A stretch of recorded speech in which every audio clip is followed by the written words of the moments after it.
జిల్లాకు చెందిన ఓ ఎమ్మెల్యే వ్యవహారం చర్చనీయాంశంగా మారింది. ఉమ్మడి పాలమూరు జిల్లాకు చెందిన జడ్చర్ల ఎమ్మెల్యే అనిరుద్ రెడ్డి తీరు రేవంత్ రెడ్డికి చికాకు తెప్పిస్తోందట. అనిరుద్ ఎమ్మెల్యేగా గెలిచినప్పటి నుంచి ఏదో ఒక అంశంలో ప్రభుత్వాన్ని ఇరకాటంలో పెడుతున్నారని తీవ్ర అసహనంతో ఉన్నారట ప్రభుత్వ పెద్దలు. ప్రభుత్వం ఏర్పడిన కొత్తలో కొందరు ఎమ్మెల్యేలతో రహస్య సమావేశం నిర్వహించారంటూ అనిరుద్ రెడ్డిపై ఆరోపణలు ఉన్నాయి.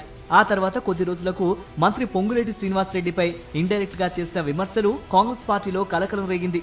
ఈ మధ్య నియోజకవర్గాలకు స్పెషల్ ఫండ్ ఇవ్వడం లేదని నిరసన వ్యక్తం చేయడంపై ముఖ్యమంత్రి ఆగ్రహంగా ఉన్నట్లు సమాచారం. తన నియోజకవర్గంలోని ఓ ఫ్యాక్టరీని పొల్యూషన్ కంట్రోల్ చేయకపోతే తగలబెడతానని అనిరుద్ హెచ్చరించడం సంచలనంగా మారింది. ఇలా పలు అంశాల్లో అనిరుద్ రెడ్డి వ్యవహారం సొంత పార్టీని ఇరకాటంలో పడేస్తోందన్న చర్చ గాంధీ భవన్ లో జరుగుతోంది. ఇదంతా ఒకెత్తైతే రాష్ట్ర ప్రభుత్వం తీరు సరిగ్గా లేదంటూ ఏఐసిసి అధ్యక్షుడు ఖర్గే అసహనం వ్యక్తం చేశారంటూ వచ్చిన వార్తలు సీఎం రేవంత్ కు తీవ్ర ఆగ్రహం తెప్పించాయట. అనారోగ్యంతో ఉన్న ఖర్గేను పలువురు రాష్ట్ర నేతలు పరామర్శించారు. ఈ సందర్భంగా రాష్ట్ర ప్రభుత్వం తీరుపై రాష్ట్ర నేతల ముందు ఖర్గే అసహనం వ్యక్తం చేసినట్లుగా వార్తలు వచ్చాయి. మహబూబ్ నగర్ కు చెందిన ఎమ్మెల్యేలు ఖర్గేను కలిసిన మర్నాడే ఈ వార్త రావటం హాట్ టాపిక్ గా మారింది. జడ్చర్ల ఎమ్మెల్యే అనిరుద్ రెడ్డి కారణంగా జరుగుతున్న పరిణామాలన్నీ గమనిస్తున్న సీఎం రేవంత్ రెడ్డి అంతా సెట్ చేసే పనిలో పడ్డారని టాక్.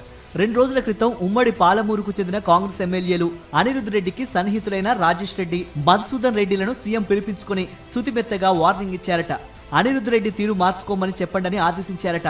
రాజకీయాలు ఆషామాషీ కాదు, ఇలా వ్యవహరిస్తే నష్టపోతారని మీ ఫ్రెండ్కు చెప్పండని సున్నితంగా వార్నింగ్ ఇచ్చారట. అయితే అదేదో అనిరుద్దునే పిలిచి క్లాస్ పీకొచ్చు కదా, మమ్మల్నంటే ఉపయోగం ఏముందని వారిలో వారు చర్చించుకుంటున్నారట. మొత్తంగా అనిరుద్ రెడ్డి వ్యవహారం రోజు రోజుకి ముదురుతోందని గాంధీ భవన్ లో చర్చ జరుగుతోంది.